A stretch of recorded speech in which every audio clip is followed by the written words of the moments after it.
ब्रह्मा गुरुर्विष्णु गुरुर्देव महेश्वरा गुरुर्साक्षात् परम ब्रह्मा तस्मै श्री गुरुवे नमः।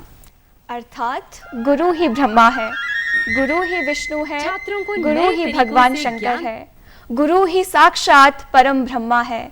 ऐसे गुरु को मैं प्रणाम करती हूँ। नमस्कार, आप देख रहे हैं दूरदर्शन हिमाचल और मैं हूं आपके साथ प्रिया सिंह और मेरे साथ आज कार्यक्रम में मेरी सहयोगी है मेघा शर्मा। जी हाँ दर्शकों, आपके पसंदीदा कार्यक्रम नमस्ते हिमाचल में हम आप सभी दर्शकों का हार्दिक स्वागत करते हैं, अभिनंदन करते हैं। जैसे आप जानते ही हैं कि नमस्ते हिमाचल हमारा यह कार्यक्रम विभिन्न सेगमेंट्स में विभाजित रहता है। हमारा आज का पहला सेगमेंट है चर्चा में। चर्चा में आज हम चर्चा करने जा रहे हैं जिस विषय पर, वो है सूचना संचार व आधुनिक तकनीकी शिक्षा।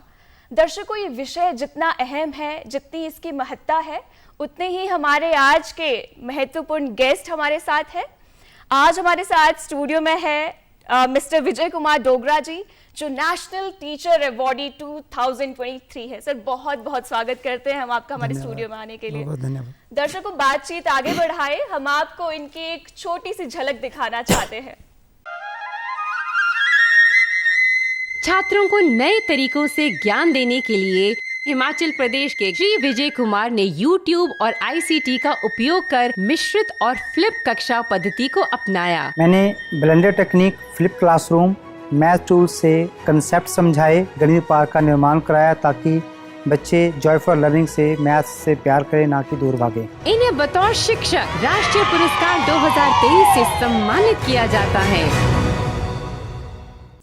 हमारा जो आज का पहला सेगमेंट है वो है सूचना संचार व आधुनिक तकनीकी शिक्षा। और सर, आपसे पहला सवाल भी यही है कि सूचना संचार और शिक्षा क्या है? जैसे कि हम सूचना और संचार प्रौद्योगिकी की बात करते हैं, तो अगर हम आज जहाँ बैठे हैं तो ये उसी का एक रूप है, क्योंकि यहाँ बैठ के जो लाखों लोग हैं उनके हमारी बात जो है वो पहुँच रही है। तो दिस इज़ ICT। तो शिक्षा में इसका जो अभी हम यूज़ कर रहे हैं वही है कि हम जो बच्चों से जो कम्युनिकेट कर रहे हैं हमारे सब्जेक्ट के रिलेटेड, तो वो मास लोगों तक, बच्चों तक पहुँचे। तो वही है ICT और एजुकेशन के साथ। जी, बहुत खूबसूरत। सर, आपने बताया कि ICT क्या होता है और ICT के द्वारा जो है आपने जो एक मैथ्स जो सब्जेक्ट जो लोग काफ़ी डरते हैं उसके थ्रू आपने पढ़ाया है और आप नेशनल टीचर अवार्डी है। एक शिक्षक के लिए इससे बड़ी बात क्या ही होगी। तो हमारे दर्शक जानना चाहेंगे कि आपका जो प्रारंभिक जीवन था और जो ये शिक्षक बनने का सफ़र था, ये किस तरह से रहा?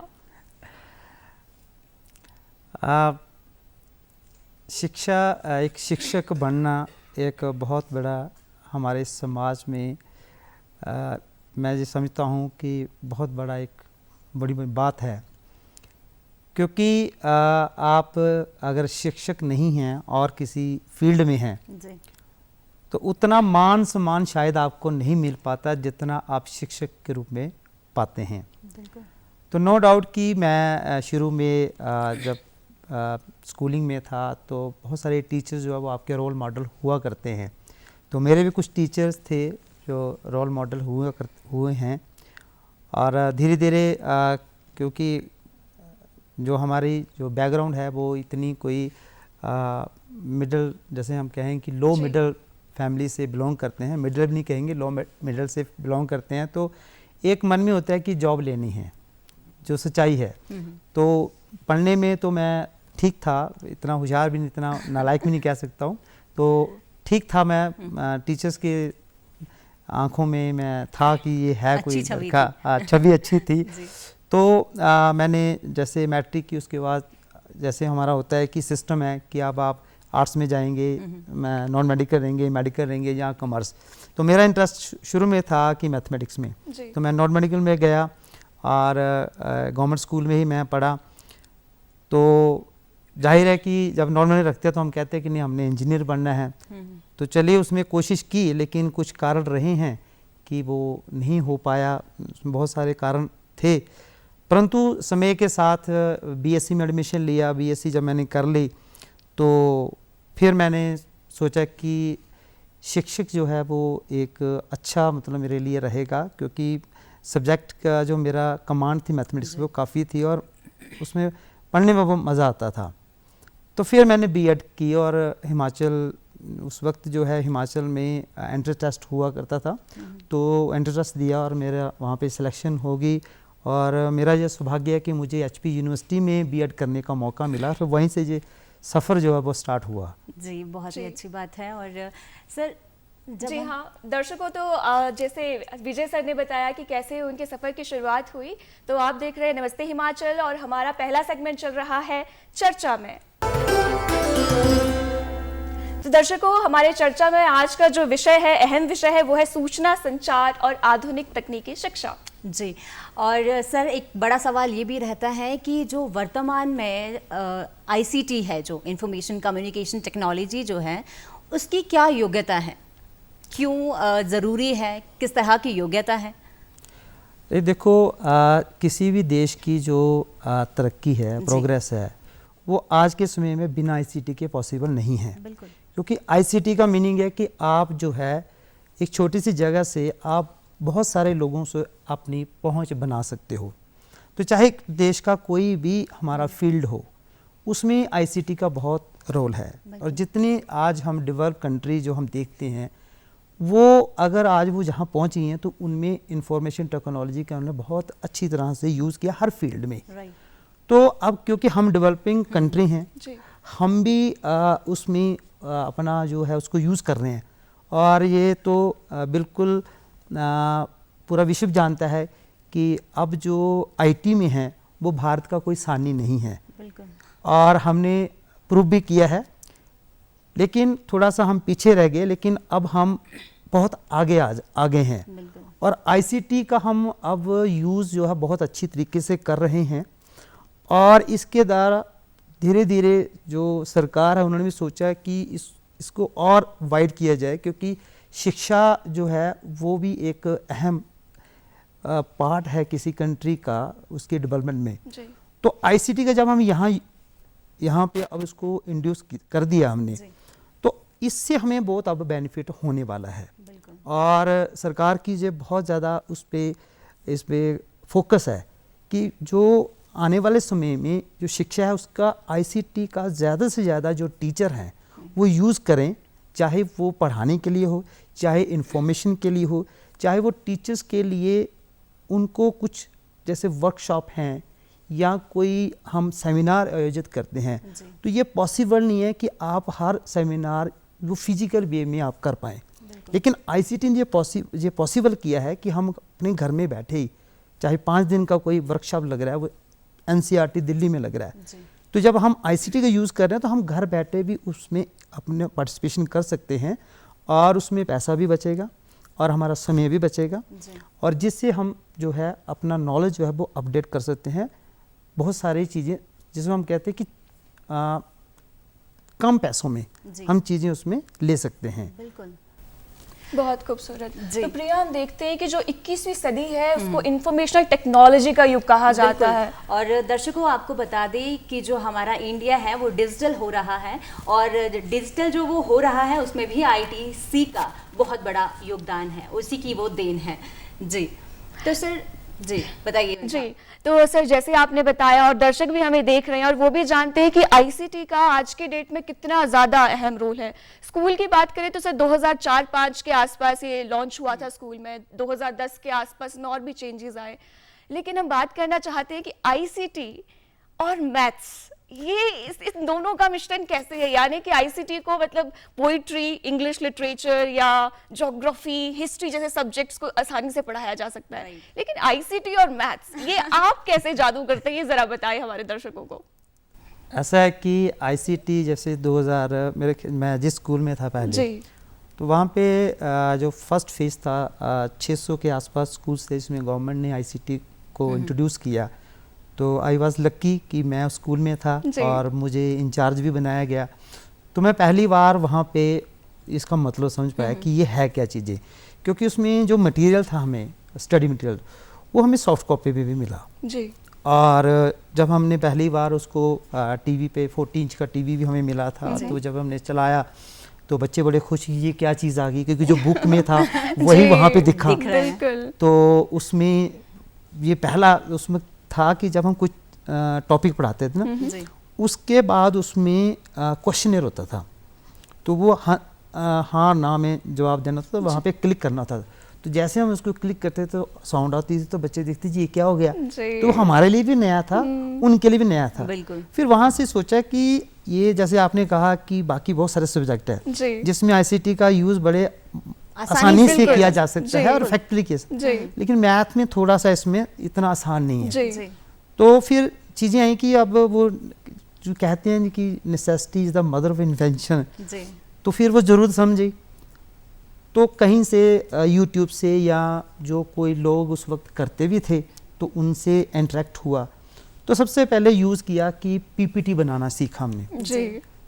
Power point. तो उसमें एक टॉपिक छोटा सा बना लेना, उसमें कुछ इफेक्ट डाल लेने, तो बच्चों को वो क्लास में किसी एक दिन, सभी रोज़ तो वो पॉसिबल नहीं था चीज़ें, फिर किसी दिन पढ़ाना।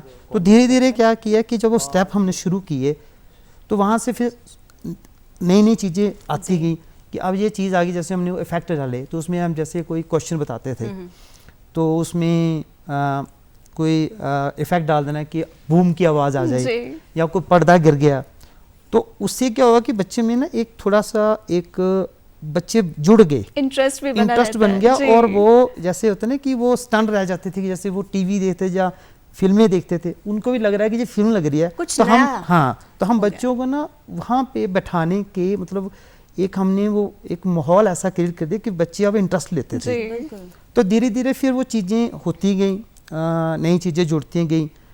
फिर क्योंकि टूल्स का बड़ा यूज़ है इसमें, तो मैथमेटिक्स टूल्स में हमारे पास एक जियोजेब्रा है, जी काफ़ी जो मैथ पढ़ाते हैं जी। अगर वो यूज़ करते हैं तो ये एक बहुत एक जैसे हम कहते हैं कि रामबाण है ये हमारे जी, लिए जी। मैथमेटिक्स के लिए। तो फिर वो सीखा थोड़ा थोड़ा, क्योंकि वो थोड़ा सा बड़ा कॉम्प्लिकेटेड सा है। तो वो फिर मैंने धीरे धीरे यूट्यूब से थोड़ा सा सीखना शुरू किया। फिर उसमें से हल्का सा शुरू में तो कुछ भी नहीं बना पाए, जैसे एक ट्रायंगल ड्रा कर ली, जी यहाँ इतना तक ही पॉसिबल था, लेकिन धीरे धीरे चीज़ें फिर होती गई। और फिर एक स्कूल बदला, दूसरे वहाँ पहुँच के वहाँ और बच्चे अलग तरीके से मिले। कुछ कोर्सेज़ किए मैंने जी। ऑनलाइन, जैसे मैंने पहले कहा कि एनसीईआरटी के द्वारा या सीआईटी के द्वारा बहुत सारे कोर्सेज़ करवाए जाते हैं, वो फिर मैंने कोर्सेज़ किए जी। ऑनलाइन और फिर सीखना शुरू किया। और उसके बाद धीरे धीरे जब कोरोना काल आया उसमें तो फिर समय ही समय था, जी तो वहाँ पे वो बहुत सारी टेक्नोलॉजी, बहुत सारे टूल्स जो है वो हम यूज़ मैंने सीखे, वो फिर धीरे धीरे वो चीज़ें आ गई। तो फिर इस तरीके से मैं वो इनको दोनों को मिला पाया, जी। ब्लेंड कर दिया मैंने। जी। जी। और दर्शकों, अगर हमें भी इस तरह के अध्यापक मिल जाए, इस तरह के टीचर मिल जाए, तो हमें भी मैथ्स जो है वो आसान लगने लगेगा और आईसीटी की टेक्नोलॉजी मिल जाए तो और ज़्यादा आसान लगने लगेगा। जी सर, आपको नेशनल टीचर अवार्ड से नवाजा गया है 2023 में, तो किस तरह का वो एक्सपीरियंस था? जी देखो अवार्ड तो हमारे लिए एक जैसे जब कोई रेगिस्तान है उसमें पानी की कहीं बूंद भी मिल जाए तो वो हमारे लिए हमें एक नया ऊर्जा देती है। बिल्कुल। सिमिलरली वैसे ही जब हम काम करते हैं तो कोई आपके काम की जब रिकॉग्निशन होती है और वो भी नेशनल लेवल पे, तो जाहिर है कि खुशी होती है, अपने आप को गर्व महसूस होता है और हम धन्यवाद भी देना चाहते हैं उस वक्त कि जिन्होंने हमें जहाँ तक पहुँचाया, क्योंकि वहाँ पहुँचने के लिए सिर्फ आपका ही जो प्रयास है वो पर्याप्त नहीं है, बहुत सारे लोगों का प्रयास होता है, जो फैमिली का सपोर्ट है, टीचर्स का सपोर्ट है, ऐसे आपके फ्रेंड सर्कल हैं जो साथ में होते हैं, जो आपको समय समय पर चीज़ें आपकी हेल्प करते हैं। जैसे टेक्नोलॉजी मैंने यूज़ की तो मैं घर से तो कुछ नहीं सीख के गया, तो मैंने तो वो यूट्यूब से माध्यम से या मेरे जो फ्रेंड सर्कल थे या कहीं दूसरे स्टेट्स में रहते थे उनसे कुछ चीज़ें सीखी। एनसीईआरटी ने वो चीज़ें हमें प्रोवाइड की, तो वो जब चीज़ें आती हैं तो उस वक्त आदमी सोचता है कि नहीं हमने काम किया है, तो खुशी होती है और एक गर्व महसूस होता है, अपने ऊपर एक लगता है कि हमने चलो कुछ किया है बच्चों के लिए।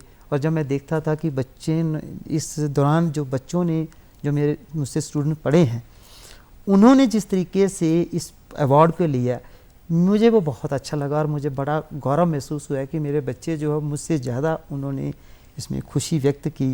और मेरे फेसबुक अकाउंट पे भी आप देखें कि मैंने उसमें बड़े 2-3 दिन के बाद मैंने अपने फेसबुक अकाउंट में डाला। मेरे जो स्टूडेंट्स थे, जो फ्रेंड्स थे, उन्होंने तो उसी दिन डाल के पता नहीं कितने कितने व्यूज़ भी आ गए। तो खुशी होती है और अपने आप में एक ये भी लगता है कि अब आगे जो सफ़र है उसको और अच्छे तरीके से करना है।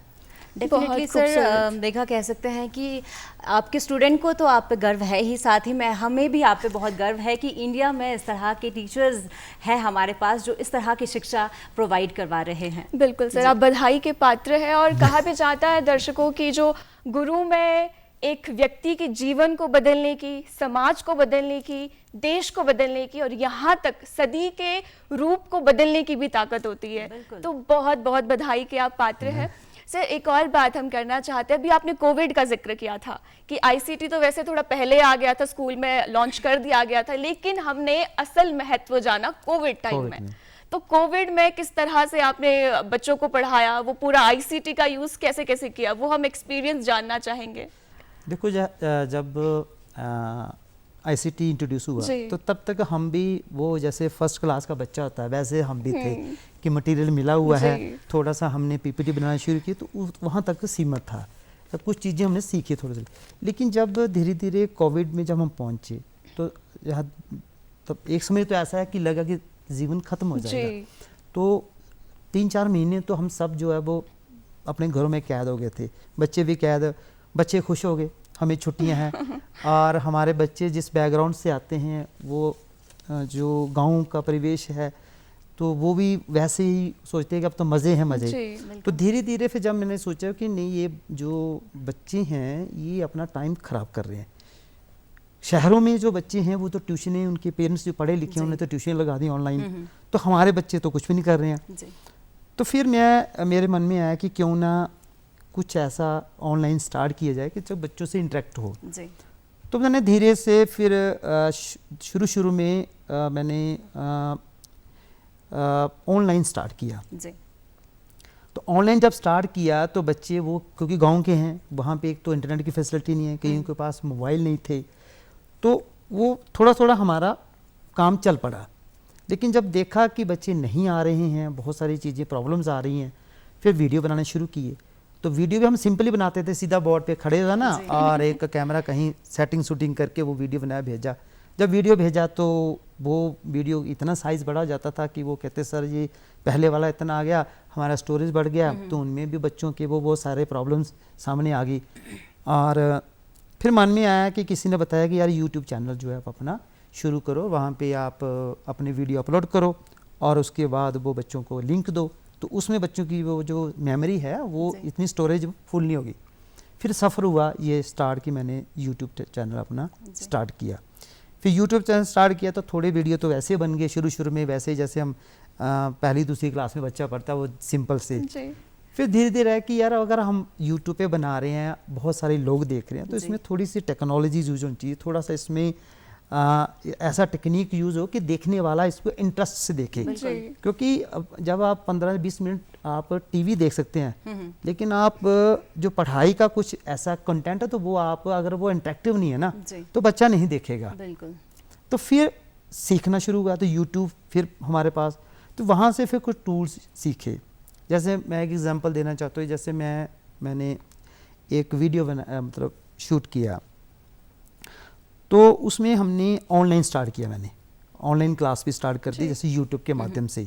तो उसमें हमने पोल का एक रखा, पोल की, क्योंकि आपने भी देखा कई बार जो बड़े बड़े अच्छे हाउसेज हैं, जो कुछ मैं नाम नहीं लेना चाहता, तो वो जब पढ़ाते हैं तो उसमें पोल का इस्तेमाल करते हैं ताकि बच्चों को अंगेज रखते हैं। तो मैंने भी वो पोल का वहाँ पे रखा। फिर पोल करें कैसे, फिर कि menti.com था, फिर उसको मैंने पढ़ा, ये इसको कैसे करते हैं, कैसे इसमें करेंगे, फिर वो सीखा मैंने, फिर वो मैंने यूज़ किया। आप चाहे तो मेरे यूट्यूब चैनल पर देख सकते हैं कि उसमें मैंने ऑनलाइन पढ़ाया और बाद में उसका यूज़ करके बच्चों को बोला कि अब मैंने ये पढ़ाया ना, तो आपने 2 क्वेश्चन का आंसर देना। तो उसी वक्त बच्चे जो ऑनलाइन आंसर देते थे, तो उससे क्या हुआ कि हमारा एक तो वीडियो अच्छे बने, इंटरेक्ट हुए, हम बच्चों को एंगेज कर रखे। फिर जैसे मैंने कहा कि कुछ चीज़ें, कुछ वीडियो मैंने ऐसे बनाई कि उसमें आप देखेंगे कि जैसे मान लो कि कोई ग्राफ पढ़ा रहा हूँ मैं, तो एरो आपको ना वहाँ पे चलता हुआ नज़र आएगा, जी अपने आप। जी वहाँ पे जैसे मैं बोल रहा हूँ कि ये मेरा पोजीशन वेक्टर है जी किसी पॉइंट का, तो पोजीशन वेक्टर जैसे मैं बोलूँगा तो वो वहाँ से एरो उस पॉइंट तक वो चल पड़ेगा, तो बच्चा वो भी देखता है कि उसका जो माइंड शुरू होता है कि ये घूम यहाँ से चला है। Right. ऐसे मैं बोलूँगा तो वो उसको नहीं पता कि पोजीशन वेक्टर जी। किस पॉइंट की बात कर रहे हैं सर, कौन सा पोजीशन वेक्टर होता है, लेकिन जहाँ पे वो स्क्रीन पे भी चल रहा है जी। ना, तो वो बच्चा फिर उसको देखता है। जैसे हम फिजिकली पढ़ाते हैं, फिजिकल में क्या होता है कि मैं तो बच्चे के सामने खड़ा हूँ, बच्चे मेरे सामने हैं, तो मैं जब कोई ड्रा कर रहा हूँ तो बच्चे देख रहे हैं, जी जी लेकिन ऑनलाइन ये पॉसिबल बहुत मुश्किल है। तो ये चीज़ें जब यूज़ की तो फिर वो अच्छी चीज़ें हमारी बनी। राइट और उसके बाद कोविड के बाद जब बीच में फिर हिमाचल सरकार ने वो शुरू किया हर घर पाठशाला जी। प्रोग्राम, तो हर घर पाठशाला प्रोग्राम में भी फिर मैं जुड़ा, जी उसमें वीडियो बनाने शुरू किए और भी कंटेंट शुरू किए, और उसमें फिर जो वीडियो मेरे पास जो इक्विपमेंट्स थे वो इतने बढ़िया नहीं थे, फिर मुझे लैपटॉप खरीदना पड़ा। जी उसके बाद कुछ उसमें जैसे ये मुझे माइक लगा रखा है, ऐसे माइक मैंने ऑनलाइन खरीदे। जी। फिर एक राइटिंग पैड होता है, वो राइटिंग पैड खरीदा, उससे क्या होता है कि आप राइटिंग पैड पे लिखेंगे, स्क्रीन पे वो बच्चों को दिखता है जी। और उसमें साफ साफ लिखा जाता है। तो पहले हम क्या करते थे, ब्लैक बोर्ड पे खड़े होकर पढ़ाते थे, जी। तो वो कभी दिखता था, फोकस होता था, नहीं होता। लेकिन जब मैंने वो वाला यूज़ किया पैड, उसमें क्या हो कि वो भी चीज़ें जो भी मैं लिख रहा हूँ, वो बच्चा छोटे स्क्रीन होती है मोबाइल की, तो वो उसको भी बड़े आराम से अच्छे तरीके से वो देख पाता था। राइट फिर वो चीज़ें यूज़ होने से क्या हुआ कि एक तो वीडियो अच्छे बने, बच्चों ने देखने भी शुरू किए, जी। तो एक हमें भी जो नया टेक्नोलॉजी सीखने का मौका मिला। फिर उसमें हमने बहुत सारे टूल्स यूज़ किए मैंने एक्स्ट्रा, मतलब जो लग रहा है कि उसमें और हेल्प हो सकती है। जी तो इस तरीके से हमने चीज़ें की, और उस दौरान हमारे बहुत सारे टीचर हैं, कि मैंने ही नहीं है कोविड में इतना अच्छा काम कर लिया जो मैं कहूँ कि मेरा ही क्रेडिट है, लेकिन हमारे हिमाचल में बहुत सारे ऐसे टीचर, जैसे हमारी मैथ की टीम थी, जी बहुत अच्छी टीम थी, हमारे जो हेड थे, जो कोऑर्डिनेटर थे, बहुत अच्छे थे, जी। तो उन्होंने हमें बहुत चीज़ सिखाई। तो और भी टीचर हैं जिन्होंने अपनी जेब से पैसे किए। उस वक्त मैंने लगभग 70,000 रुपया अपनी जेब से खर्च किया था। और एक जैसे ये आपका स्टूडियो है, जी। ऐसा घर में एक स्टूडियो बनाया, जी। वो जैसे हम कहते हैं कि देसी, जैसे हम बोलते हैं कि देसी जैसा बनाया, जी। बोर्ड लगा के और लाइट्स लगा के 1500 वाट की वो करके, और ये माइक वगैरह बस पूरा सिस्टम बनाया, और किसी को बोलना नहीं, घर में भी आप बोलना नहीं, भी मैं कर रहा हूँ, जी। रिकॉर्डिंग कर रहा हूँ। तो ऐसा बहुत सारे टीचरों ने किया कोविड के दौरान हमारे हिमाचल में, और बड़े अच्छे अच्छे वीडियो बनाए उन्होंने, और जिससे हमें बच्चों को फ़ायदा हुआ। जी किसी अगले सवाल में जाने से पहले मेघा, ये पूछना ज़रूरी हो जाता है कि सर ये मोटिवेशन आती कहाँ से है आपको कि आपने घर पे ही स्टूडियो बना दिया है? जी बिल्कुल। देखो मोटिवेशन क्या है कि मेरा जो बचपन है, जी मैं गवर्नमेंट स्कूल में पढ़ा हूँ और बहुत सारी कमियाँ हैं। तो जब आपकी जीवन में कमी होती है ना, तो वो आपको सिखा के जाती हैं। तो मेरा बस यही था कि ये जो बच्चे हैं ये भी बहुत एक ऐसे बैकग्राउंड से आते हैं कि इनके पेरेंट्स को भी नहीं पता कि ये कंपटीशन किस स्तर पे अब चल रहा है। जी तो हमारा दो तरह का काम हो जाता है, एक हम टीचर हैं और हमें अभिभावक का भी काम करना पड़ता है। तो मेरे माइंड में दोनों चीज़ें थी कि मैं इनका पेरेंट्स भी हूँ और टीचर भी हूँ। तो हमने अगर हम थोड़े से एफर्ट से, जी हमें अच्छी सैलरी मिलती है, थोड़े से एफर्ट से अगर इन बच्चों को हम कुछ दे पाएँ जी बेटर, तो इससे बड़ी बात क्या होगी। तो जब इनसे दुआ वापस आएगी ना, उसका कोई मोल नहीं है। जी। और शायद अगर आज मैं स्टूडियो में बैठा हूँ ना, तो वो सब उन बच्चों की दुआएं हैं, उनका आशीर्वाद है कि उन्होंने, अगर मैंने कुछ किया है तो उनको लगता है कि सर ने हमारे लिए किया है, पेरेंट्स ने किया है, जी। तो आज यहाँ बैठे हैं। तो ये सब कुछ जैसे कहते हैं ना, ये चक्कर है, तो ये चक्कर वापस आपको मिलता है। तो यही सोच है कि हमने कुछ करना है, समाज के लिए कुछ देना है। बोलने से हम थोड़ी बोलते हैं कि हम भारत के वासी और हम भारत से बड़ा प्यार करते हैं, बोलने से नहीं होता है, जी। करने से होता है। अगर आप करते हैं तो इसका मतलब कि आप कुछ दे पा रहे हैं समाज को। बहुत खूबसूरत। सो विजय जी, जैसे आपने बताया कि मतलब जिस तरह से आप ये कह रहे हैं, मतलब तभी तो शायद गुरु को सबसे उच्च दर्जा दिया गया है। बिल्कुल। तभी कहते कि अगर भगवान भी पहले आ जाए तो मैं गुरु को नमन करूँगा। हम बात कर रहे थे कोविड की। सर एक चीज़ देखने को और मिल रही है, जो काफ़ी न्यूज़पेपर में काफ़ी रिसर्च भी आई कि कोविड के बाद बच्चों की जो कैलकुलेशन स्किल्स है वो थोड़ी कम हो गई। इवन कि बाकी भी जो सब्जेक्ट है बच्चे लैग करते, खैर अटेंशन स्पैन तो कम हुआ ही है, लेकिन हम बात करेंगे पर्टिकुलरली मैथ्स की, तो आपने क्या महसूस किया है और आप पर्टिकुलरली कौन सी टूल्स, टेक्निक्स या अप्रोचेस का यूज़ करते हैं? नहीं, ये तो आपने सही कहा, क्योंकि जो कोविड में बच्चों ने लिखना बंद कर दिया, पेन कॉपी हाथ में पकड़ना बंद कर दी, क्योंकि जैसे ऑनलाइन चीज़ें आती थी, बच्चे भी बड़े स्मार्ट हैं, वो क्या करते थे कि वहाँ से देखा और लिखना कुछ नहीं, जी हो गया, टीचर को बोल दिया जी हो गया। उसमें क्या हुआ कि बच्चों की राइटिंग स्किल बहुत फ़र्क पड़ा।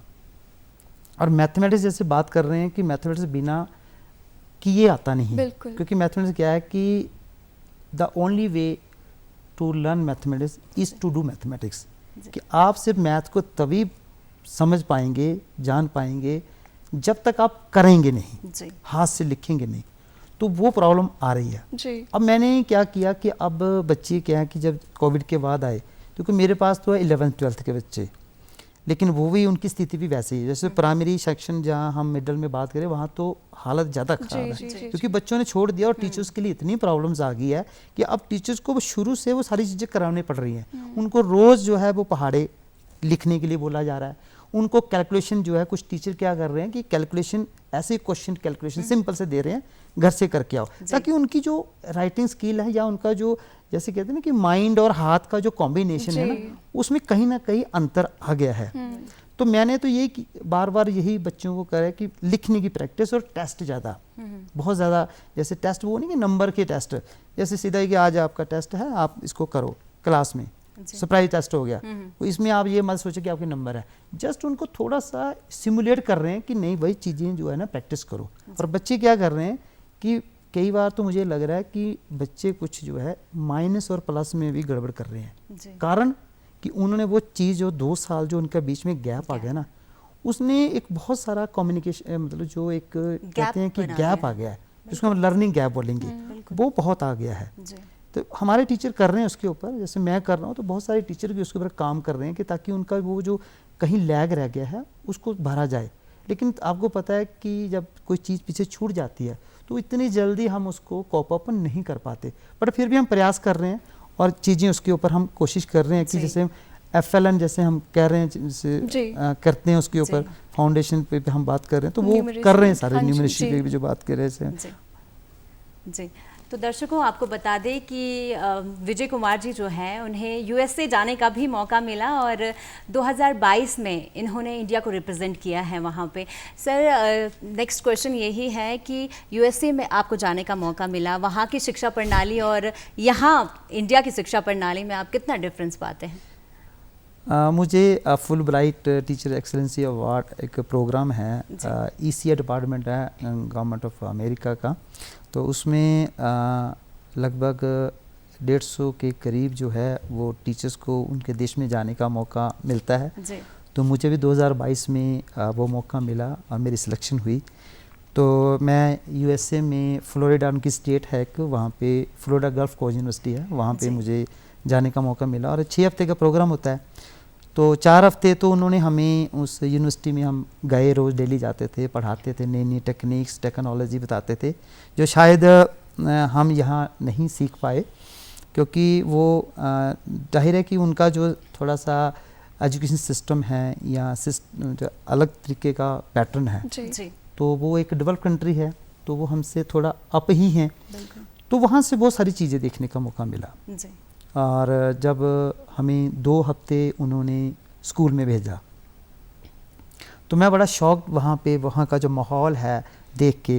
तो जिस स्कूल में मैं था वहाँ पे लगभग 1500 के आसपास बच्चे थे और वो गवर्नमेंट स्कूल था। तो जैसे हमारे मिड डे मील चलता है, वहाँ पे भी मिड डे मील था, वो तो उनको कुछ और नाम देते हैं लेकिन सेम वैसा ही है, लेकिन उसका स्टैंडर्ड थोड़ा अलग तरीके का था। तो जब हमने स्कूल में जैसे एक मेंटर टीचर उन्होंने मुझे अपॉइंट कर दिया, तो मुझे उसके साथ रहना था, उसकी क्लास में ही मैंने 2 हफ्ते जो है गुजारे हैं। तो वो कमरे जब उनका बड़ा अलग सा मतलब माहौल है, बच्चे थोड़े सोबर हैं, सोबर इसमें कि वो थोड़े साइलेंट से हैं, और टीचर्स भी है वो ज़्यादा बात नहीं, इतना जैसे हम बड़ा लाउडली कई बार क्लासेस में हम जैसे हम भी पढ़े हैं तो ओपन में भी हमारा होता है, उनका तो सारा क्लोज सिस्टम है। तो बड़े आराम से और बड़े इत्मीनान से जो है ना उनका इन्वायरमेंट है। और भी बड़ा शौक हुआ कि हर बच्चे के पास एक क्रोम बुक है, जी सर, वही मेरे भी मन में वो सवाल आ रहा था।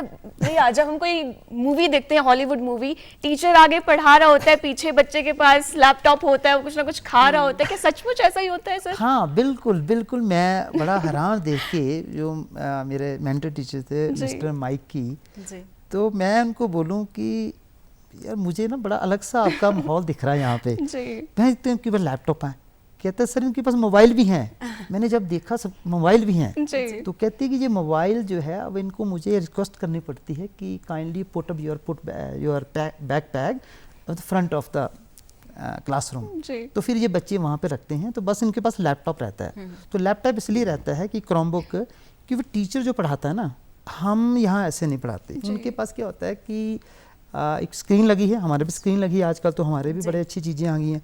तो एक वहाँ पे स्टैंड होता है, स्टैंड के ऊपर वो पेज रखता है, उस पर लिखता है वो जो क्वेश्चन, तो वो वहाँ पे सामने जो स्क्रीन है उस पर आ जाता है।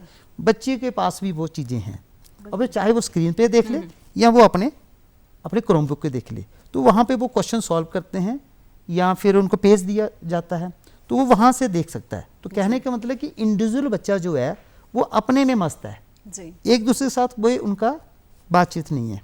हाँ, मौका देते हैं उनको, जैसे मान लीजिए जिस दिन जैसे हम भी डिस्कशन करते हैं, वो भी डिस्कशन करते हैं, तो वो एक शीट दे देते हैं जिसको वो बोलते हैं कि ये शीट है, इसमें 10-12 क्वेश्चन करने हैं, तो वो सबको एक एक बच्चे को दे देते हैं, तो हर एक बच्चा वो खुद करेगा। जी तो आप एक वीडियो मैंने एक वीडियो में भी मैंने देखा, मेरा वीडियो है उसमें, कि मुझे वो बताया कि आप भी सुपरवाइज करेंगे और जहाँ जिसको प्रॉब्लम है तो आपने उनको बताना है, तो वो बच्चा क्वेश्चन कर, हर अलग अलग बच्चा अपना काम कर रहा है।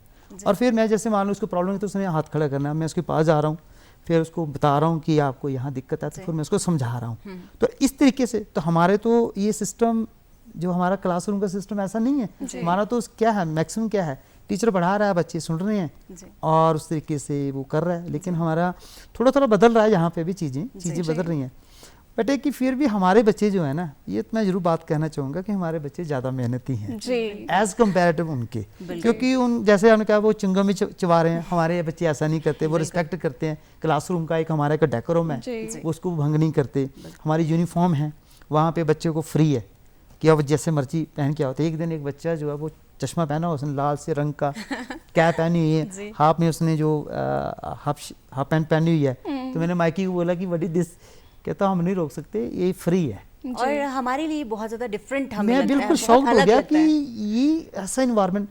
लेकिन फिर भी मैं ये कहना चाहूँगा, उन टीचर्स को मैं यहाँ से सलाम करना चाहता हूँ कि उसके बावजूद वो टीचर उन बच्चों को पढ़ा रहे हैं, रिजल्ट दे रहे हैं और उनके ऊपर रिजल्ट वार है और अच्छा काम कर रहे हैं। और हमारे पास जो बच्चे हैं ये डिसिप्लिन है, कुछ हैं शरारती, वो भी चाहिए ऐसे, लेकिन डिसिप्लिन बच्चे हैं हमारे पास। हमारा क्लासरूम बहुत डिसिप्लिन है, लेकिन फिर भी कहीं ना कहीं हमारा कमी है। यूएसए और इंडिया की बात करें, दोनों का एजुकेशन सिस्टम अलग है, पर एक खूबसूरत बात आपने जो कही कि हमारे देश के जो बच्चे हैं, युवा है, इवन के हर व्यक्ति बहुत हार्ड वर्किंग है। और वो हार्ड वर्क उसमें भी दिखता है, जितनी भी बड़ी बड़ी कंपनीज है सबके सीईओ अगर बात करें तो वो इंडियंस ही होंगे, है ना सर? हम बात करना चाहते हैं, आपने यूएसए जब आप गए, आपने बहुत कुछ सीखा वहाँ से और आप यूज़ भी करते होंगे उसका जो है अपने क्लासरूम्स में। पर हम बात करना चाहेंगे, जो आपको मैथमेटिकल पार्क है, वो प्रदेश का पहला ऐसा पार्क है, तो उसके बारे में थोड़ा बताएं हमारे दर्शकों को। जैसे ये मेरा एक हरियाणा में मैडम जी हैं, तो उनके साथ मेरा किसी तरीके से कांटेक्ट हुआ जी। तो उन्होंने एक बार मुझे बताया कि हमारे स्कूल में ना पार्क है। मैं हाँ पार्क तो कहते नहीं मैथ पार्क है जी। मैं शॉक्ड रह गया, ये 2020 की बात है जब कोरोना काल में। मैं जी मैथ पार्क क्या होता है, कहते मैं फ़ोटो भेजती हूँ। उन मैम ने ना मुझे फ़ोटो भेजी और मैं हैरान रह गया कि ऐसा भी हम बना सकते हैं। फिर मैंने मन में ठाना कि मैंने ये पार्क जो है बनाना ही बनाना है, क्योंकि उसमें मैंने जब चीज़ें देखी कि इतनी प्रैक्टिकल वे में आप बच्चों को पढ़ा सकते हैं, बच्चों को आप बच्चों के चेहरे देखता हूँ। जब मेरे उस पार्क में बच्चे जब विजिट करते हैं ना, तो उनके चेहरे आप देखेंगे कि ऐसे लगता है कि मैथ नहीं पढ़ रहे, ये फिल्में देख रहे हैं, ये कुछ अपनी इंटरेस्ट का कोई चीज़ देख रहे हैं। क्योंकि जैसे क्लासरूम में मैथ की क्लास होती है, टीचर जब क्लास में होता है तो बच्चा जब आता है ना, आधा उसका चेहरा देखने के लायक होता है कि मैथ की क्लास में आ गया और बहुत शांत टेंस कि मैथ बहुत टफ है। लेकिन जब वो पार्क में पहुंचता ना बच्चा, तो उसका अलग ही एक व्यक्तित्व होता है। तो फिर मैंने वो शुरू मतलब कोशिश की कि मैं यहाँ बनाता हूँ। अब उसके लिए बनाने के लिए पैसे चाहिए। जी। अब पैसे तो बहुत मुश्किल काम है। अब मैं अगर अपनी पॉकेट से भी लगाऊं तो कितने लगाऊंगा। जी। तो मेरे जो फ्रेंड सर्कल में थे, क्योंकि मैं ये बताना चाहता हूँ कि जिस स्कूल में मैंने पार्क बनाया उसी स्कूल में पढ़ा हूँ मैं, वाह। और मैंने जॉब भी वहीं की। जी। तो मुझे ये फ़ायदा ये मिला कि जो मेरे सर्कल जो मेरे साथ पढ़ते थे 10th तक, तो उनको मैंने भी अपना प्रपोजल बताया कि ऐसे ऐसे बनाना चाहता हूँ। कहते यार बनाओ, हम दे देंगे पैसे। जी। तो कुछ मेरे स्टूडेंट भी थे, मैंने बोला कहता हाँ सर जी आपको दे देंगे जितने आप कैसे। मैंने मांगने ही नहीं है, जस्ट बोलूँगा आप देखना कितने आप दे सकते हो। तो ऐसे ऐसे करते ना वो पैसे थोड़े से इकट्ठे हुए। तो मैंने ना शुरू में सिर्फ जो डायग्राम्स हैं ज्योमेट्री की वो मिस्त्री लगा के वो बनाई। और जो जगह मैंने यूज़ की ना वो बिल्कुल आज तक वो कभी यूज़ नहीं हुई थी। जी। वो ऐसी मतलब जगह थी, वहाँ पे झाड़ियाँ कंटीली ऐसे करके वो कभी यूज़ नहीं। तो वो मैंने जगह जो है वो यूज़ की। फिर जब वो बनाया तो वो मेरी शांति में अभी नहीं, ये बात बनी नहीं अब इतने से। फिर पेंटिंग का ख्याल है कि पेंटिंग करवानी है। तो लगभग 10x5 के बोर्ड हैं जो बाउंड्री वॉल है, उनके ऊपर मैंने सारी पेंटिंग करवाई। वो कोई 50,000 के आसपास है। फिर वो भी पैसे इकट्ठे हुए। और आप हैरान होंगे कि जिसने पेंटिंग की वो स्कूल का स्टूडेंट था। जी। मैंने बोला 10,000 आपका लगेगा। और कहता हाथ जोड़ के भाई जितने काटने काट ले। जी। तो उसका भी डोनेशन वहाँ पे लगा है। तो एक जो एक पेंटर है, क्या होता है पेंटर एक, बिल्कुल। तो ऐसे करते करते फिर वो मेरा पार्क बन गया। जी। फिर मैं यूएसए चला गया, वहाँ गया, कुछ और आइडियाज़ आए। बिल्कुल। जब मैं वापस आया फिर मैंने कुछ वर्किंग मॉडल बनाए जो स्टील का यूज़ करके, ऐसे यूज़ करके, और पैसे फिर इकट्ठे और करने पड़े, दे दिए पैसे जिनसे मांगे। तो कोई होगा जिसने शायद मना किया हो, लेकिन मैं ये मान के चलता हूँ कि जिससे मांगे उन्होंने वो पैसे दिए और हमारा बहुत अच्छा पार्क बना। और फिर उसके बाद वहाँ पे जैसे फ्लोरिंग की प्रॉब्लम आई, तो फ्लोरिंग कैसे करें, पैसे नहीं है। अब उसके लिए तो माननीय जिलाधीश कांगड़ा के पास मैं रिक्वेस्ट के लिए गया। मैंने सर ऐसे एक प्रोजेक्ट स्टार्ट किया, उन्होंने देखा, बड़े हैरान हुए, बड़े खुश हुए कि आप ऐसा काम कर रहे हैं, तो क्या चाहिए। मैं जी ऐसे फ्लोरिंग करनी है, तो वो उन्होंने पैसे इमीडिएट दे दिया। वो पंचायत में आए, पंचायत ने लगाए, और बड़ा अच्छा हमारा अब ऐसा लगता है कि बड़ा VIP टाइप हमारा पार्क बना है। तो वर्किंग मॉडल इसमें इतने हैं कि बच्चा जब वहाँ आता है ना तो मुझे बड़ी संतुष्टि होती है कि यार मैंने ये ना काम किया ना, ये बहुत अच्छा है। यानी कि बच्चा बिल्कुल इन्वॉल्व हो जाता है। इन्वॉल्व होता है। चाहे आप फर्स्ट का बच्चा लाएं, वो शेप वहाँ पे है। अब 12th का बच्चा लाएं, वहाँ पे आप साइन का फार्मूला, साइन का ग्राफ है, कॉस का ग्राफ है, आप वो उसके लिए है। वहाँ पे 10th के बच्चे के लिए है। हर बच्चे का वहाँ कुछ ना कुछ आपको मिलेगा। उन बच्चों के लिए जो कुछ नहीं करना चाहते, उनके लिए मैंने 2 वहाँ पे ऐसे मैजिक स्क्वायर बना के रखे, गिनो उनको, वो उनको गिनते रहते हैं। होते ना कुछ बच्चे भी आगे चल देखते हैं तो मज़ा देखते होते थे, वो भी देखते रहते हैं। तो हर एक चीज़, हर एक बच्चे का ख्याल रखा है। बहुत खूबसूरत। तो मुझे ये बड़ा अच्छा लगता है कि अब बहुत सारे जो टीचर्स हैं हमारे, वो प्रिंसिपल्स हैं, जो हेडमास्टर्स हैं, वो बच्चे हमारे स्कूल में भेज रहे हैं और बच्चे उसको वहाँ पे प्रैक्टिकली चीज़ें सीख रहे हैं जी। और जो मोटिव है, क्योंकि मेथड्स मैंने कहा जब तक आप करेंगे नहीं, प्रैक्टिस नहीं करेंगे, यानी कि प्रैक्टिस बहुत ज़्यादा इम्पोर्टेंट है। बात कर रहे थे मैथ्स की, सूचना की, ICT की, लेकिन जहाँ बात करते हैं हम हमारे भारतवर्ष की, वहाँ हम कैसे भूल सकते हैं वैदिक गणित को। तो वैदिक गणित का आप किस तरह से प्रयोग करें, वैदिक गणित का कितना महत्व है, उसके बारे में हमारे दर्शकों को ज़रूर बताएं। अभी जैसे पीछे हाल ही में हिमाचल सरकार ने भी इसके ऊपर काम किया है, और बोर्ड जो हमारा एजुकेशन शिक्षा बोर्ड है धर्मशाला में, तो वो भी वैदिक मैथ के ऊपर पीछे सुनने को आए थे, कुछ इंट्रोड्यूस कर रहे हैं। तो वैदिक मैथ जो है वो हमारे जो गणना है, ज़्यादातर जो मैथमेटिक्स में गणना है, उसमें बहुत उपयोगी है। और ये जो कंपटीशन है, इसमें जो बड़े बड़े जो हाउसेस हैं, जो उनको देते हैं, जो ट्यूशन्स वगैरह करते हैं, तो वो जो उनको टेक्निक बताते हैं, वो टेक्निक कुछ नहीं है जी। वो वैदिक गणित ही है। लेकिन वो वैदिक गणित हमें शायद वो हमारे सिलेबस में नहीं आ पाया, कहीं हम पीछे रह गए हैं। तो मैंने थोड़ा सा प्रयास किया है इसमें, और इसमें बच्चों को जो मैंने जो पार्क बनाया उसमें भी मैंने जो एक मॉडल है वो वैदिक गणित के ऊपर बनाया हुआ है जी। और समय समय पर बच्चों को इसे स्क्वायर करना है। जी। जैसे 11 है, 11 से मल्टीप्लाई करना है टर्म्स जी। को, तो कितनी आप आसानी से कर सकते हैं। बिल्कुल। आप जैसे 99 को मल्टीप्लाई करना है किसी टर्म के साथ, आप उसको आसानी से कैसे करेंगे। वैदिक गणित जो कैलकुलेशन को इजी कर देता है। Easy कर सर, देता है। आज आपसे बात करके इतना अच्छा लगा, और जिनको मैथ्स पसंद होगा उनको तो और ज्यादा प्यार हो गया होगा Definitely. मैथ्स से, पर जिनको नहीं भी पसंद होगा उसको भी मैथ्स से प्यार हो गया होगा। सर, बिल्कुल बहुत मेघा। बहुत अच्छा लगा आपसे बात करके। तो दर्शकों, आज के सत्र में इतना ही। बने रहिए डीडी हिमाचल के साथ, और मुझे और प्रिया को दीजिए इजाजत। धन्यवाद।